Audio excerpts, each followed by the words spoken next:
Madurai BP குளம் கண்மாய் முல்லை நகர் பகுதியில் உள்ள ஆக்கிரமிப்பு வீடுகளை அகற்ற எடுத்த நடவடிக்கைக்கு தடை விதிக்க கோரிய வழக்கின் தீர்ப்புக்காக ஒத்திவைத்து உயர்நீதிமன்ற மதுரை அமர்வு உத்தரவிட்டிருக்கிறது. கூடுதல் விவரங்களை செய்தியாளர் ஆனந்த்குமார் வழங்க கேட்கலாம். ஆனந்த்குமார், வணக்கம். மேலும் விவரங்களை சொல்லுங்க. வணக்கம். மதுரை மாநகர் வடக்கு சட்டமன்ற தொகுதிக்கு பிபி குளம் கண்மாயில் ஒட்டியுள்ள முல்லை நகர் பகுதியில் சுமார் 500க்கும் மேற்பட்ட குடியிருப்புகள் உள்ளன. இங்கு சுமார் 3000க்கும் வருகிறது. இந்த குடியிருப்புகளை குடிசை மாற்று வாரியத்தின் சார்பிலும் மாநகராட்சியின் சார்பிலும் ஏராளமானவர்களுக்கு வீடுகள் வழங்கப்பட்டுள்ளன.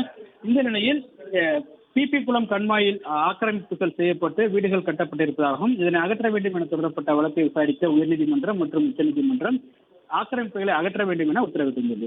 இந்த நிலையில் சென்னை உயர்நீதிமன்ற மதுரை கிளையின் அந்த தீர்ப்பிற்கு எதிராக மறுசீராய்வு மனு தாக்கல் செய்யப்பட்டது. இந்த வழக்குகள் உயர்நீதிமன்ற நீதிபதிகள் ஜி.ஆர். சுவாமிநாதன் மற்றும் புகழேந்தி ஆகியோருடைய அமர்வில் விசாரணைக்கு வந்தது. அப்பொழுது வீடற்ற ஏழை மக்களுக்கு நீர்நிலை பகுதிகளில் வசித்து வருகின்றனர். இது போன்ற மக்களை அங்கிருந்து அப்புறப்படுத்துவது தவறானது எனவும் பாதிக்கப்பட்ட மக்களுக்கு தகுதியின் அடிப்படையில் இலவச பட்டா வழங்க வேண்டும் எனவும் வாதிடப்பட்டது.